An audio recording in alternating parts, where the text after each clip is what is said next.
You're listening to Mississippi Minutes, a podcast powered by the League of Women Voters Upper Mississippi River Region, where we talk about what's up in the watershed in 15 minutes or less.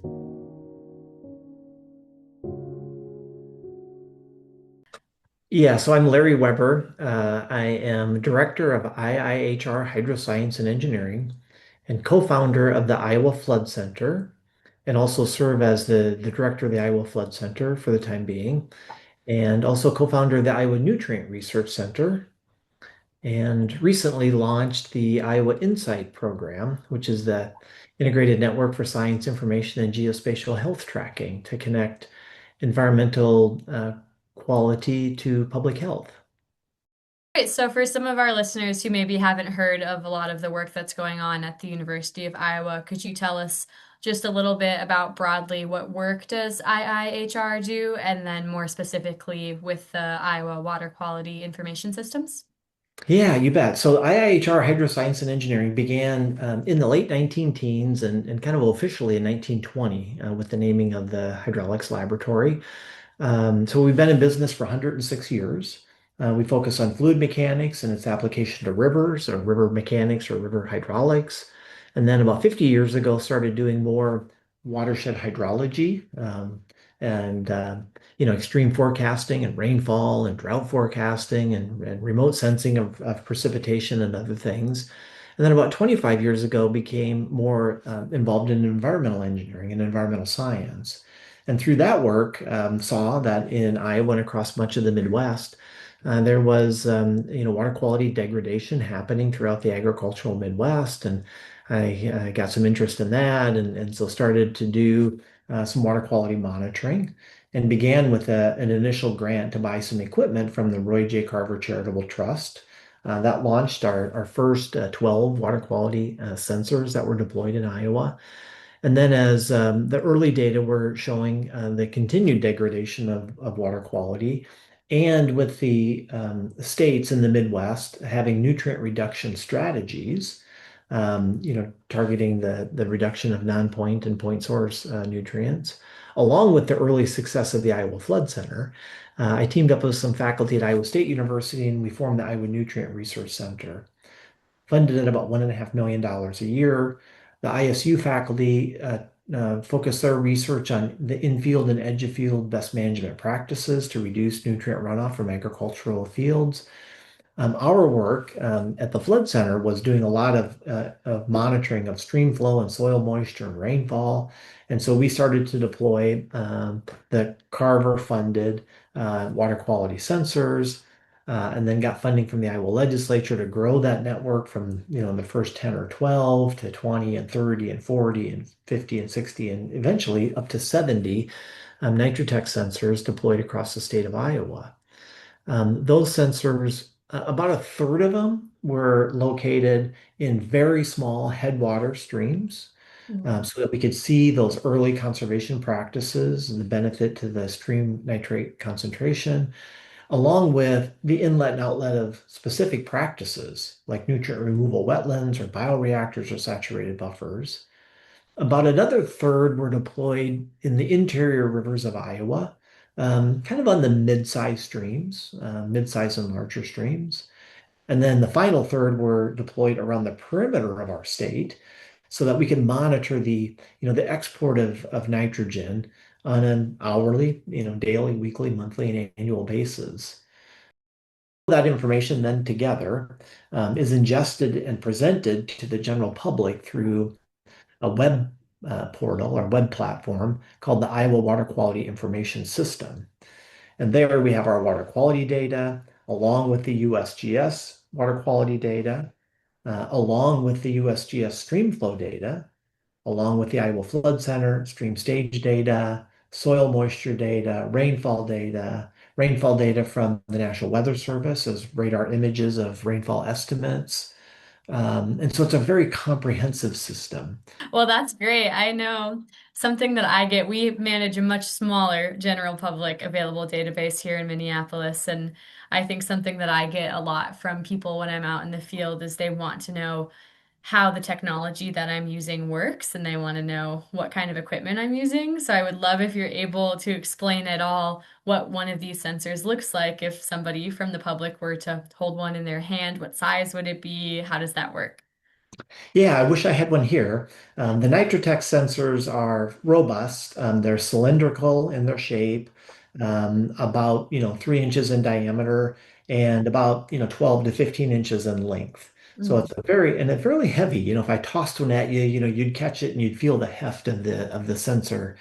And so it's got a little optical window that water passes through, and that is what is used to measure the concentration of the mm, nitrate. It's deployed in a PVC pipe that has some holes drilled in it, so it's protected against debris and larger sediments or gravels that might be flowing down through the river channel. And then cabling that comes up to a little box. And we have a solar panel attached to the box, a charge regulator, a deep cycle battery inside of it, a little microcontroller, a cell modem to transmit the data, a cell antenna on the outside, a GPS antenna to put a timestamp on the data, and so it's fully autonomous. We don't need gridded power, and we don't need any kind of access to a wireless network. And so that's deployed up on the floodplain usually, or as high as we can reliably locate it. And then, so that's the nitrate component. And then we mm, also have a smaller cylindrical sonde that measures things like turbidity, mm. chlorophyll, temperature, dissolved oxygen, and a few other things, just to add to the nitrate data. Yeah, thank you for that description. I know that you mentioned this is sort of a first of its kind program in Iowa, and you guys are getting a lot of really valuable data. Are there any key parameters you want to highlight that your program is collecting that other water quality programs, such as the DNR, is not? Yeah, so there's some unique differences. And so first, I'll just start with the USGS. So they run, Mm, real-time sensors as well. Because of, the limits in funding, mm, their sensors tend to be located, nearest our largest urban areas. So they're valuable and important, to protecting, drinking water oftentimes is sourced from our surface water streams in Cedar Rapids and Des Moines and Iowa City.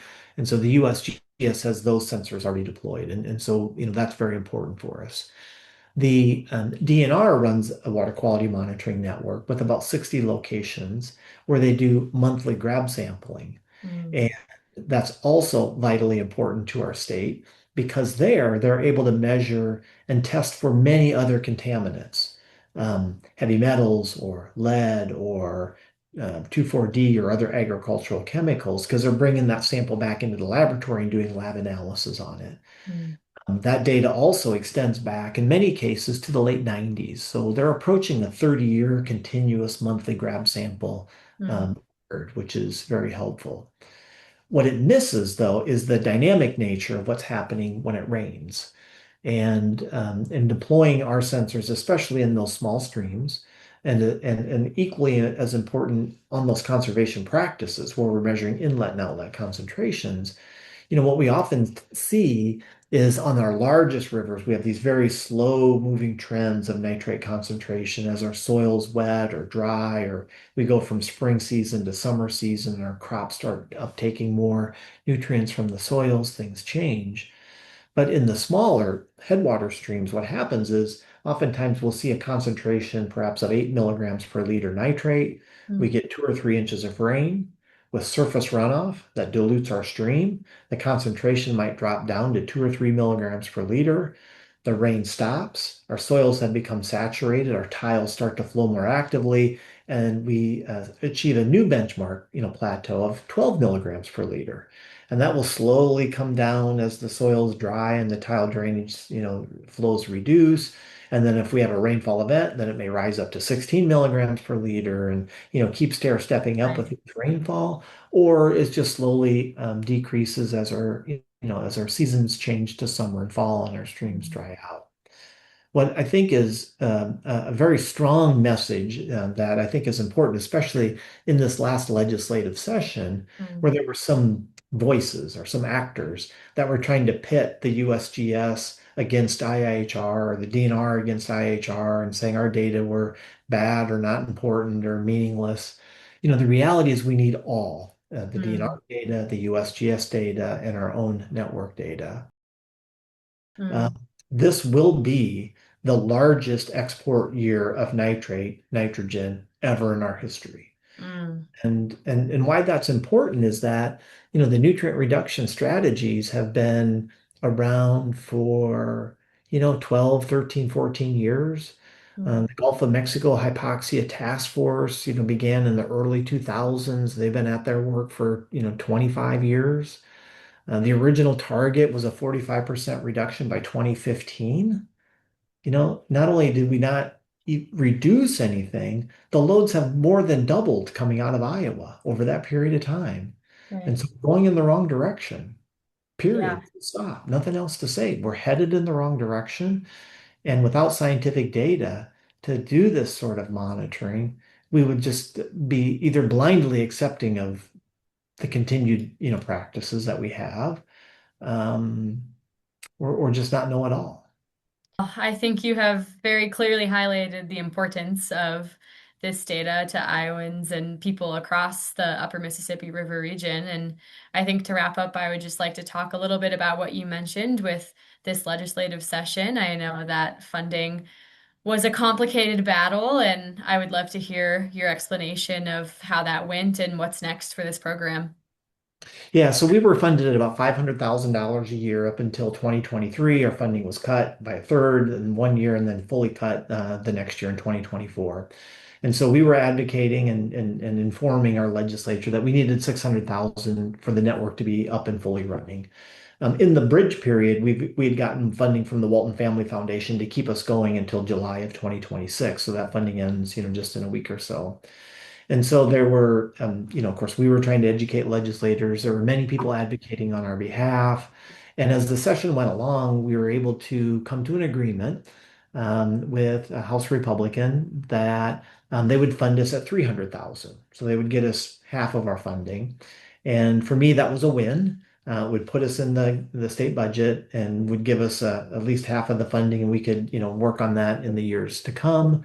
And then in the final few hours of the session, in fact, sometime around 2:30 in the morning, there was a Senate amendment run to that Ag and Natural Resources Budget Appropriations Bill that took that money away and redirected it to the Iowa DNR. And so we're left with no funding at this point. We are waiting to hear from the DNR what their plan is in terms of implementing and using that money. We were able to work with counties. The city of Des Moines is in Polk County. Polk County has committed $200,000 of unrestricted monies for us to use in running our network.